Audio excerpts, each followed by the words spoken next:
Hello and welcome to this exciting episode of the MediaTech Podcast. This is sort of part 2 of maybe even more parts later on that we'll do about how to best find sort of your first job or build your career.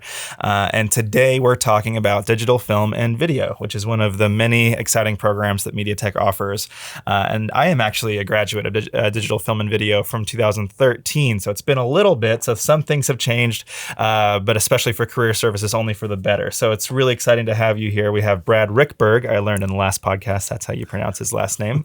It's not easy. And he is the Director of Career Services here at MediaTech in Dallas. So he's responsible for helping all the different students right as they're about to graduate start to build their careers, and also really looks after the students once they do graduate to help them sort of navigate their initial steps or even later steps in their careers. So thank you so much for joining us. Thank you for having me. Yeah. So first, just very generally, how do you approach finding or helping students find careers or launch their careers in digital film or video? Sure, absolutely. Well, it actually, we kind of start preparing them in their very first semester. They take a class called, and I've taught this class, I'm looking forward to teaching it again soon, The Business of Corporate Video. And in that one, we really, and for some of them, it's kind of, they haven't even been aware of what corporate video really is.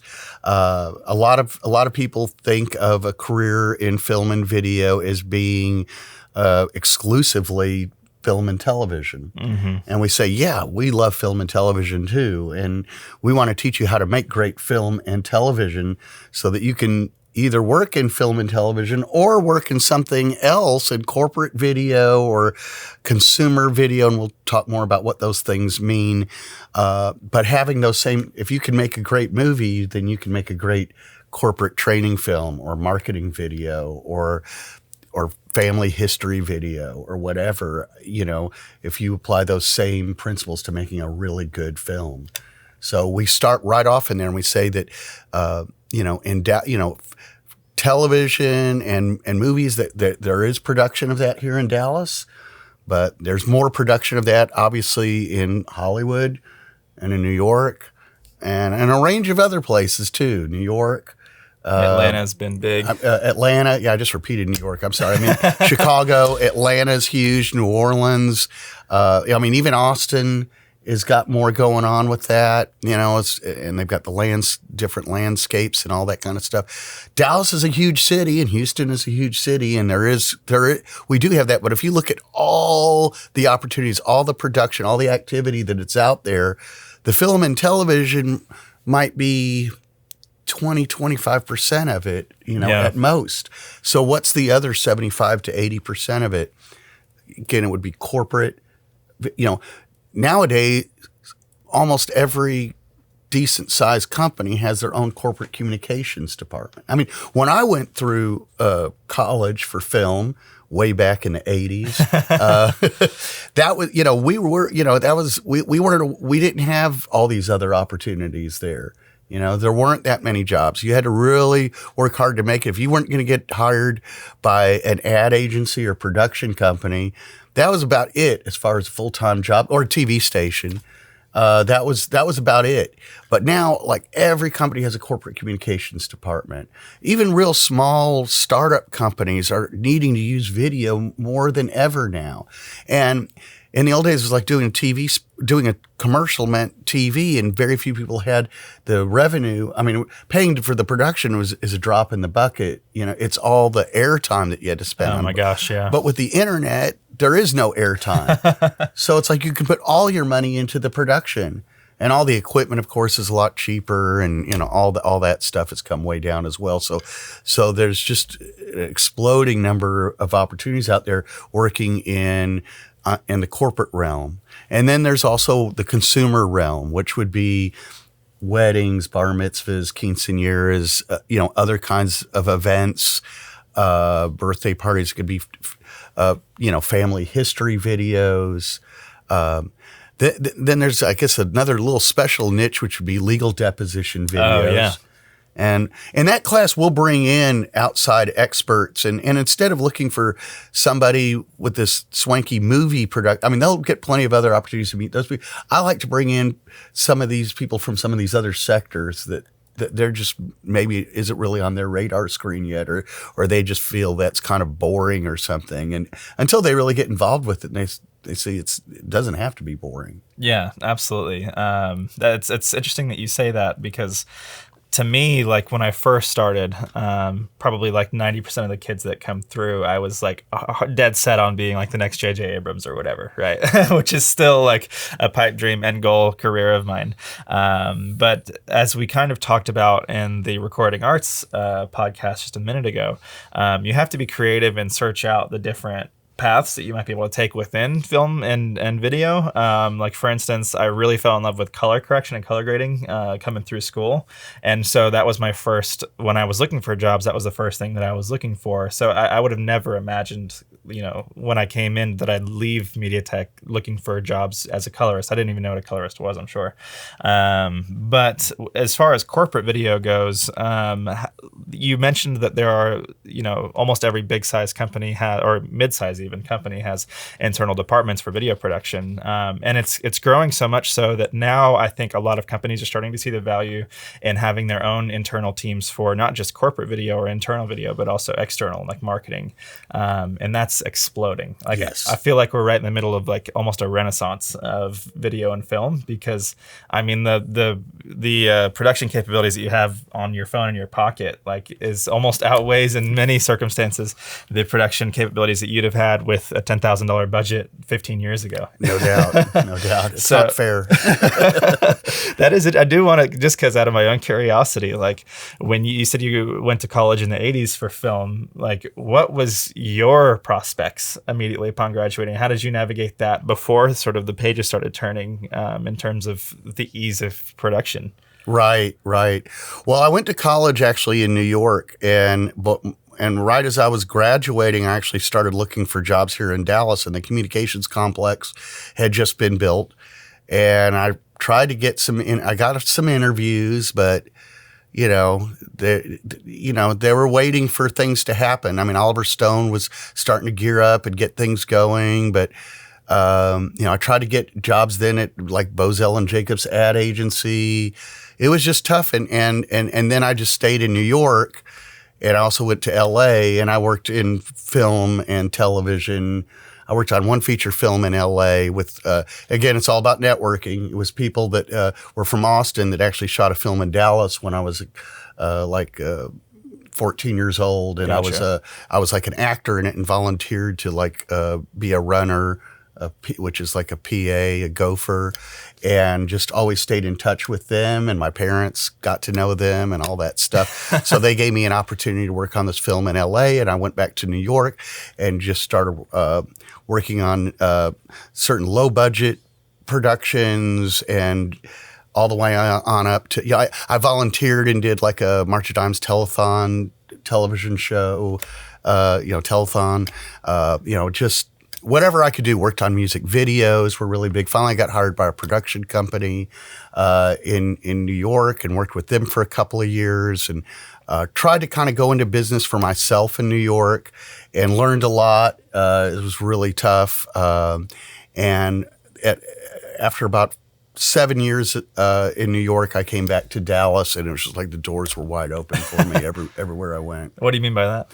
Just, now that I had that experience of, I had credits that people were a lot more interested in seeing me. So those credits are really important, and we try to make sure that when students are here and they're paying to be here and be in this facility, that they start accumulating credits while they're here. So we give them opportunities. So I'm in a position with my own production company that I can actually hire students and give them, and they've got credits. So, I have ongoing production jobs I do, segments for nationally syndicated cable shows like Worldwide Business with Kathy Ireland, for example, is one of many, many, many. And, just sometimes I'll take a class, or I'll just take one or two students or recent grads.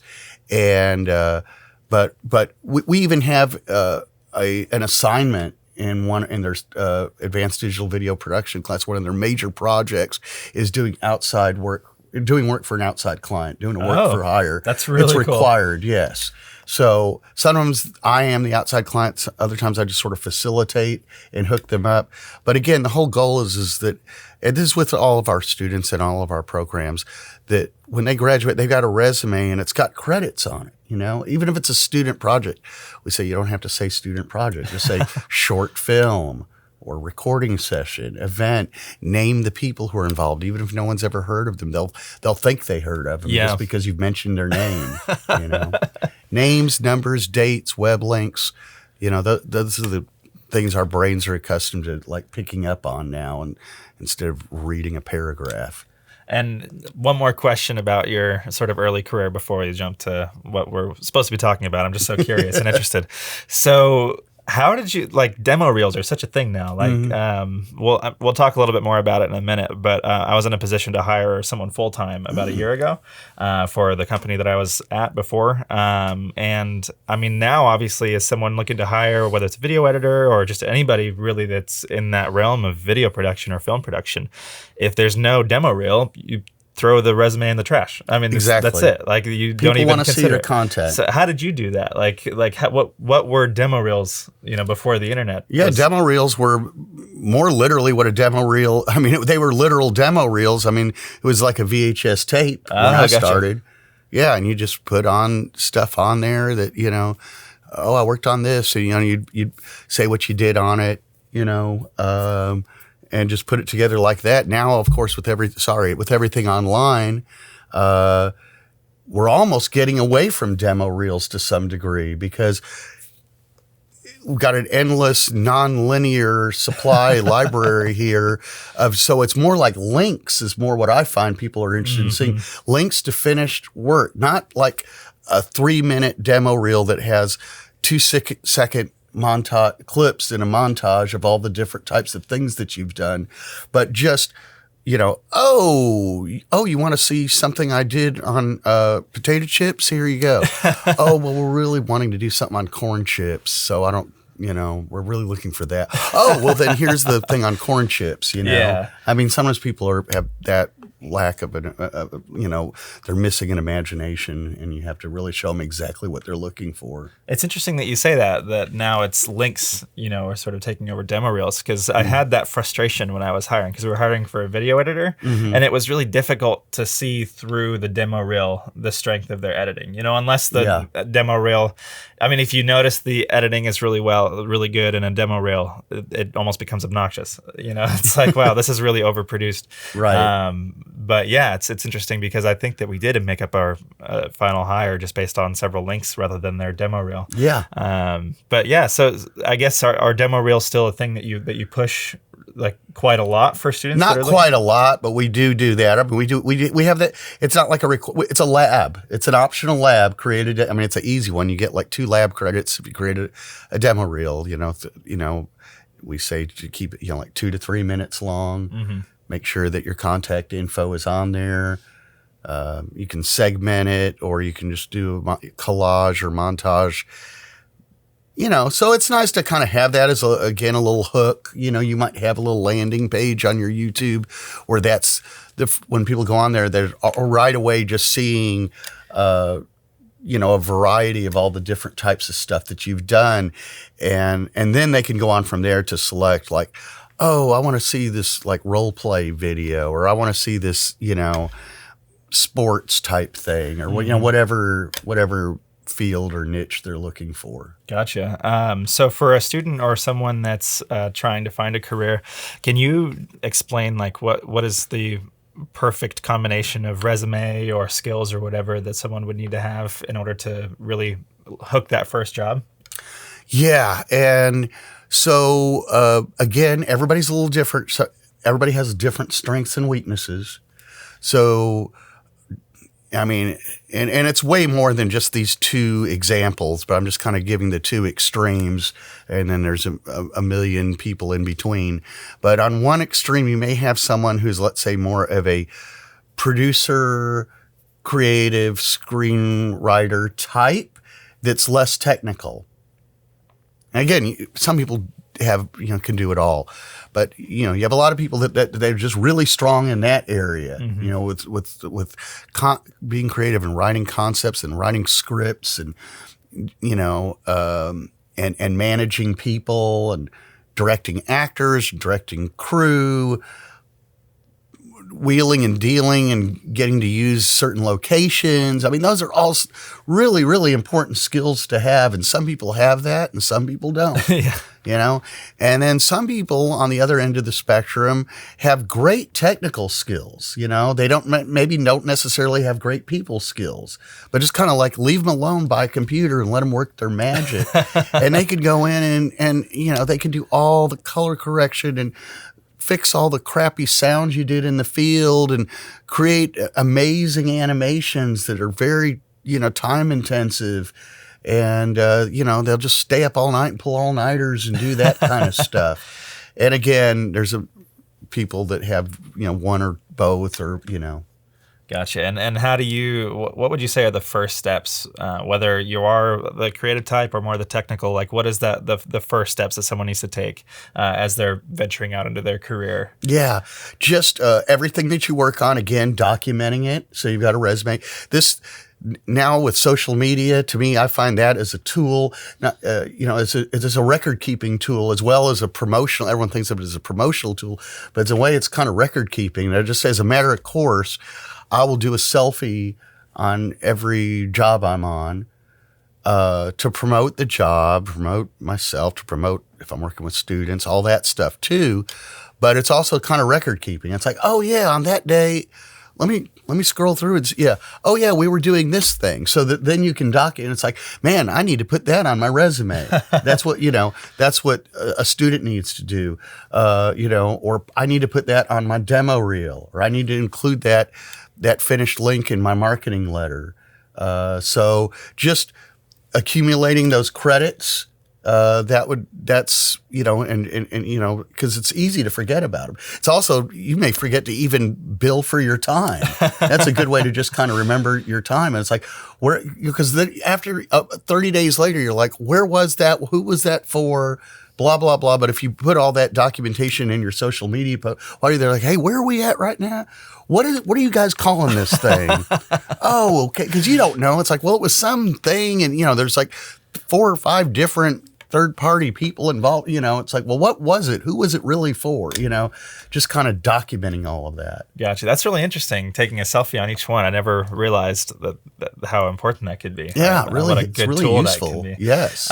So I know we talked a little bit about it in the Recording Arts podcast, but for those who may not have listened to that one, can you talk a little bit about sort of the phrase, it's not necessarily what you know, but it's who you know? Oh, yeah. It's so important. Everybody that you're working with, you should just try to get to know them. Those are all resources. People are valuable resources. So, we actually do one of the very first assignments we do in my business communications class. And some of them kind of like hated it first. I say, well, it's designed to make your brain hurt and to make you mad at me. And it's this sheet. It's a networking sheet. And it just has a bunch of blanks and has like friends, and then and then it says like classmates and family, and I'm just like, if you don't have friends, then put down your frenemies. Family members, you don't have to like them. They don't have to be smart or good looking or anything. But they're that person knows someone else who knows someone else that might give you access to the Dairy Queen you need, or, you just don't know, so just collect those people. And then that's kind of what we do on social network. We're making connections, but, we try to use LinkedIn more as a real tool, more of a useful tool for that and growing your network with that.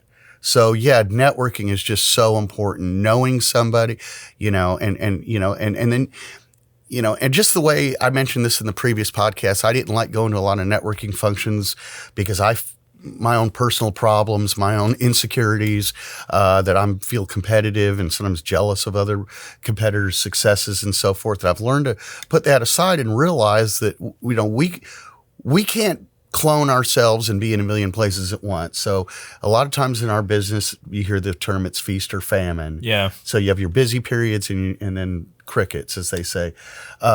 So in your busy periods where you can't do it all, so then you dole that out and you throw a bone to a competitor of yours. Yes, an actual competitor of yours. Someone that you know is going to, do a good job. And then that person will do the same for you.